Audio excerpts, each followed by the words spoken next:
Ayan po mga katita, ngayon po ay tulungan natin si Tito Deo magbuhat ng kanyang mga gamit para sa gagamitin niya sa paglaot. Dahil po sila ngayon ay lalaot kasama si Junjun at saka si Tito Nino. Ayan po at kasama ko si James sa magbuhat. Ay ka naman nak. Ay po.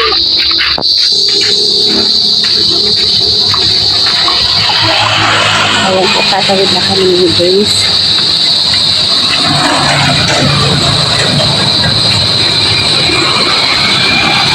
Wait lang na. Para ma-survive. Ngayon po ay nandito na po tayo sa tabing dagat. Yan, nauna na si James. Hindi na ako tinulungan magbuhat.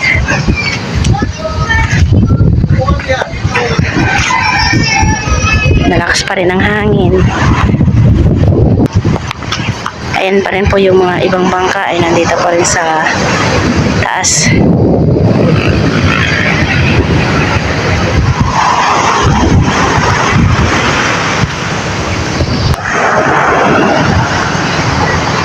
Ang dagat o ang lakas pa rin ng alon.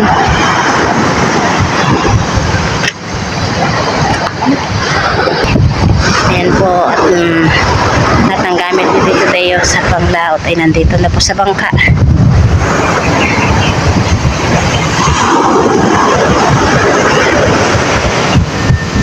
Dito na po. Sana ay maraming mahuli. Ayan po at malakas pa rin po ang alon. Sila ay lalaot pa rin. Sana naman marami silang mahuli.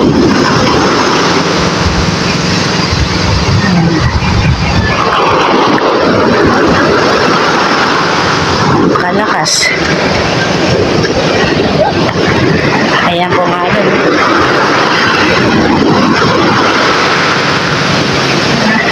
Ay, nabutan na tayo ng alon. Ayan. Hindi pa rin pwedeng maligo. Ang lakas ng alon. Lakas po ang alon.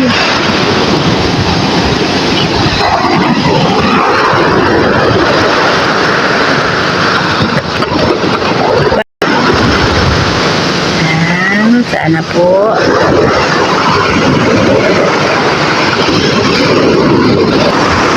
Nakakatakot po naligaw. May patay.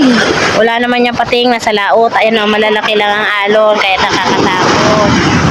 Ayan, lakas. Ayan po, naghahabulan po yung mag-ama. Taba kami naghihintay ka na Tito ninyo. Okay. Ayan, ang magtatay.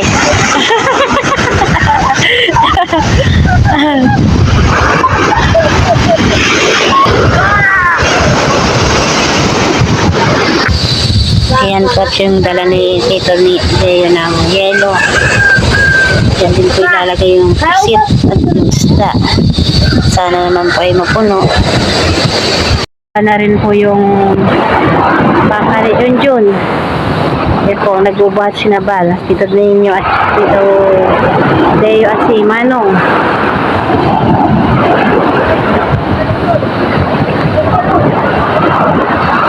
Yan po ay ang hirap dito lang. Dahil malakas ang alon.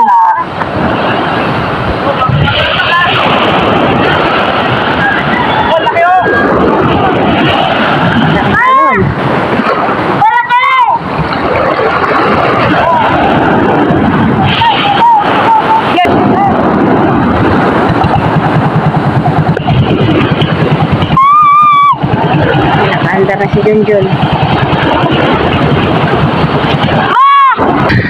Ay, matutulak natin yung bangka.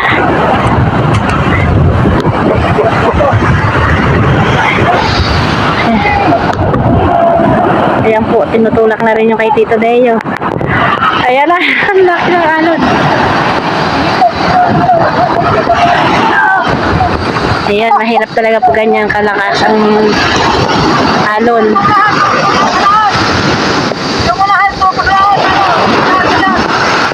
Ayan, ay Tayo sa Posibal. Siya po yung nagtulak sa baga ni Tito Teo. Ayun na po. Abot pa!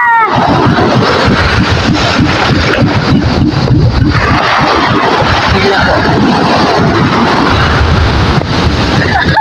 Laban, ligo na.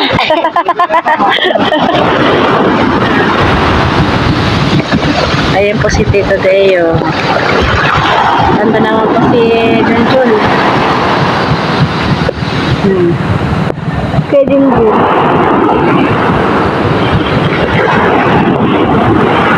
Ayun na po sila. Sunod naman po ay si Tito Ninyong. Kaso lang, andun pa. Eh kami ni Jens ay uwi natin. Umulan na o ang aming sampay. Baka mabasa na. Kaya uwi na po kami. Yan. Lakas talaga ng alon. One eternity later. Magandang gabi po ulit sa inyong lahat. At ngayon po ay pangalawang gabi po natin dito sa laot para po manghuli tayo ng pusit. Kagabi po wala po tayong nahuling pusit dahil malabo po ang tubig dun sa bandang tabi. Ngayon naman po ay medyo dito tayo sa medyo malaot-laot. Madilim po yung paligid.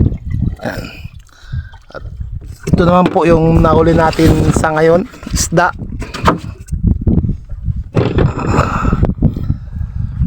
Yan po. Medyo marami-rami po ito ngayon kaysa kahapon. Dahil medyo swerte po tayo ngayon. Sana po marami po tayong mahuling puhit sa mamaya. Kain po pala tayo. Yan po. Gumawa po ako ngayon ng kilawin.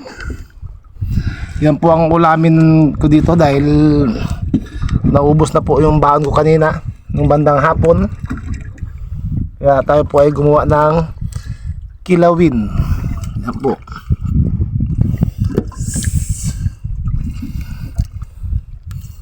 Tara po, kain na po tayo. Samahan niyo po ako. The following day. Good morning po. Ngayon po ay pauwi na po tayo. Dito po yung nahuli natin.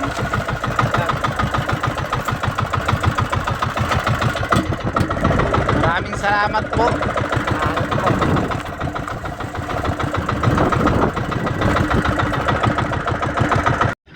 Good morning mga katita. Ngayon po ay pupunta tayo sa tabing dagat. At sundbang tayo ka na Tito Day at saka Tito Nino Junjun. Ngayon pa ay kasama po natin si Tita Saning. At si Ken. At isabay ko na rin po si James sa pagpasok. Ano ko lang po sa tricycle. Si Namika po ay nandun pa sa bahay nila. Ngayon pa nandito na tayo sa tabing dagat. Wala pa po sila.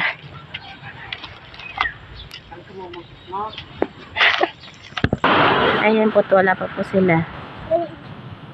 Ganda na ng dagat ngayon. Pero malaki na tas pang alon. Kami po ipupunta muna sa bahay na din.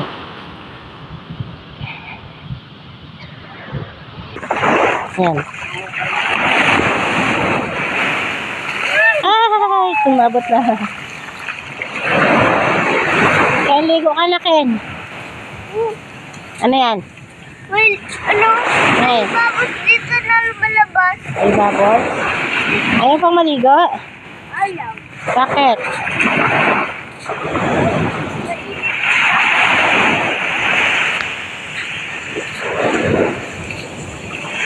Ayan na po si Junjun. Nakarating na po. Ayan.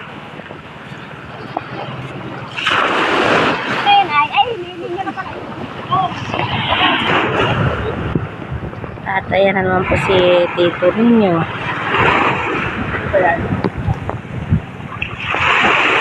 Si Tito Day ay nandun pa siguro sa hulihan. Ito naman po ay si Tito dumating na rin po.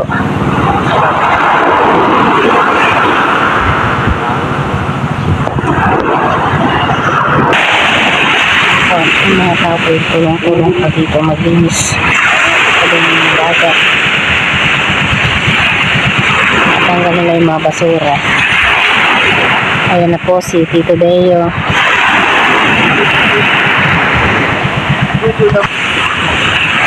Parang po habang nagtatanghali po yung malakas po ng alon. Kanina po okay na po sana yung alon, ngayon po katanghali ay ang lakas. Ang dapat bubuhatin na po nila yung bangka ni Tito Deo. Anong huli? Yan po, at binubuhat na po ang huli ang bangka ni Tito Deo. Ayan, tulong-tulong na po sila.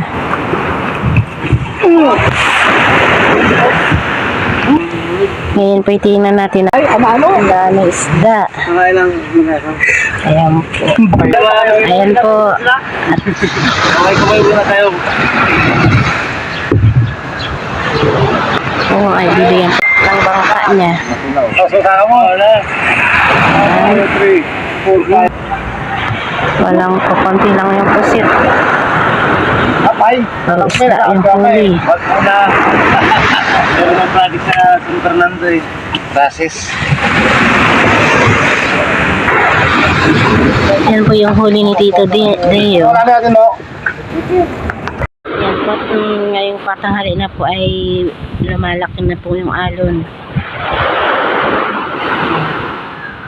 Baka po hindi sila rin makalaot mamaya. At sabi may bagyo daw po. Ngayon naman po ay gumagawa ng pamain si Tito Deo, panghuli po ng skipjack tuna at yellowfin tuna. At baka po makalaot po sila ulit bukas. Ngayon po hindi po sila lumaot dahil medyo malakas po ang alon. Tito Deo, ilan po ba yung nahuli nyo kaninang umaga? 15 kilos lang, konti lang. Anong isda yun? Kilo pinto na at skipjack ko na maliliit.